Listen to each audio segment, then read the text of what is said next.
Yan, lunchtime na naman. Sheesh, bakit kaya ganito itong lamesa ko? Kahit wala akong kinakain, laging linalanggam. Hindi ko maintindihan. Siyempre, may baon ako today. Ano ba ito? Dragon fruit. Pampabusog kasi para malesen yung rice. Oops! Kasi minsan, syempre pagka, diba, pag kumakain tayo, hanggat di tayo busog, subo lang na subo. So, para mabusog. And, adobong baboy. Adobong baboy, pero ang luto niya is parang something hamonado na parang tosino. Parang bata. Anyway, thank you sa sponsor ng Spoon and Fork. May chopstick pang kasama.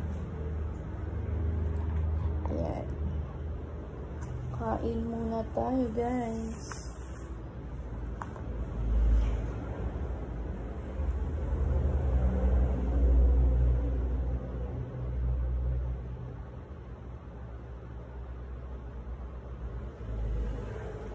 Siyempre, kailangan lagi magdadasal bago kumain.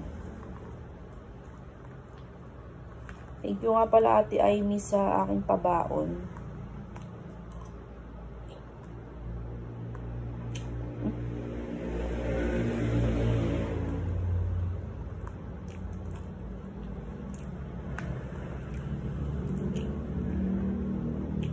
Masarap naman yung luto niya, pero yung totoo nun,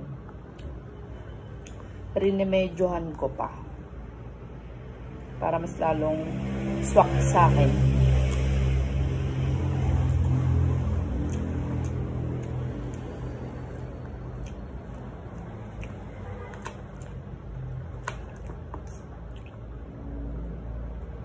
Nung minsan, hindi talaga ako nakaramdam ng gutom. Ngayon naman, nag-breakfast ako, pero ngayon ang aga pa. I mean, exactly 12. Pero gutom na ako. Usually kasi 1 PM talaga ako nagla-lunch.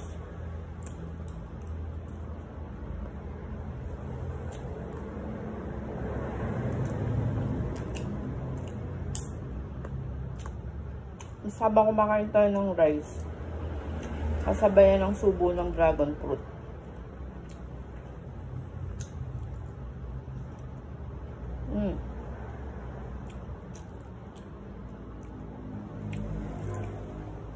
Ano to eh? Isang buong dragon fruit to. Ewan ko na lang kung hindi pa ako mabusog dito.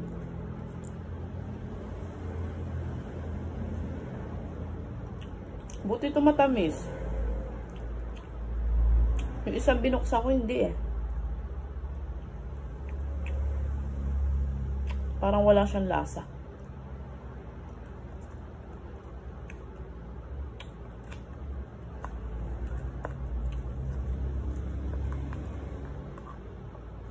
Healthy daw yan eh. Ay, healthy daw yan. Healthy daw yan para sa atin eh, dragon fruit. Kaya minsan kahit ayaw mo yung lasa. So, hindi ko naman ayaw. Gusto ko pa rin naman. Pero hindi lang siya kasing lasa ng mga cravings natin na ibang prutas.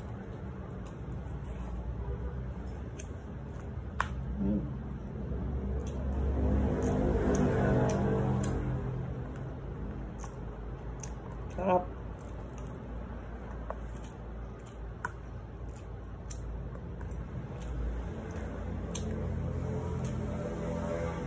Tapos dati, sanay ako pag kumakain, after pa nung kinakain ko, after niya pa maubos, saka pa ako nagtutubig. Ngayon, kalagitnaan ng pagkain ko, nagtutubig ako para nabubusog. Kasi minsan, tinatamad na tayong uminom ng tubig kapag nabusog na tayo ng kanin. Which is mali.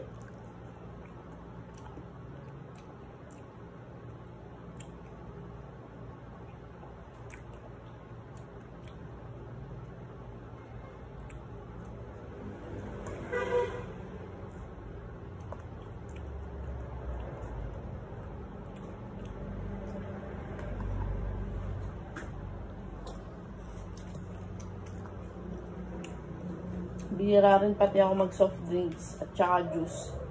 More on tubig talaga. Hindi dahil sa ayaw, pero nakasanayan.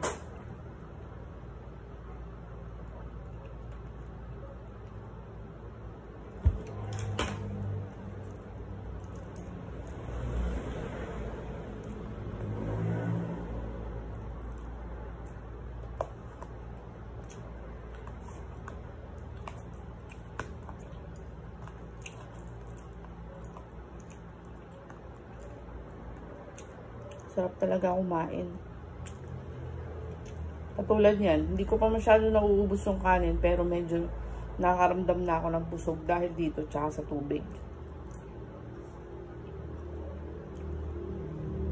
Ang importante naman is maubos ko tong prutas. So pag nabusog na ako, kahit hindi ko naubusin yung kanin, okay lang.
Kaya feeling ko, sa sarap ng ulam ko, mauubos ko pa rin yung kanin.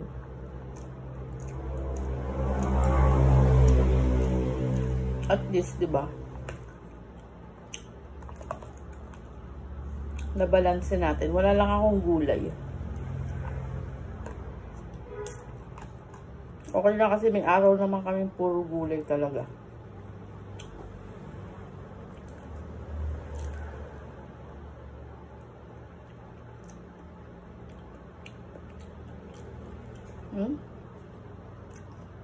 Dalawa na lang.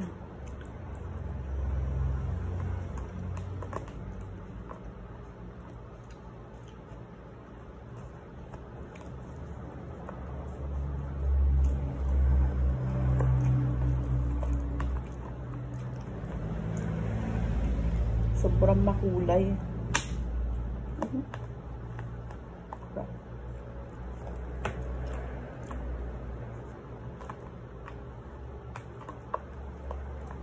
Nakadikit kasi sa buto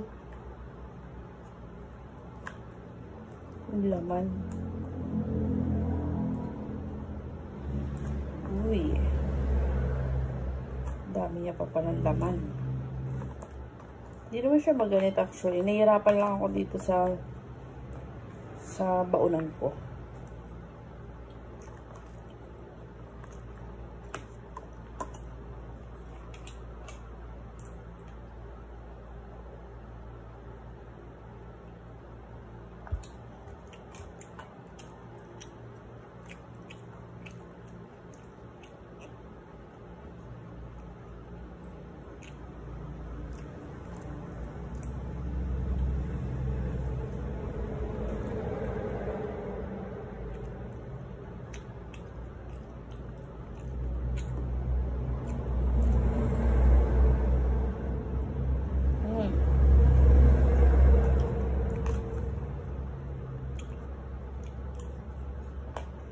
I'm done. May natira pero konti lang. Para sa akin mga 3 subo pa to. Pero okay na ako. Sarap. Thank you, Lord.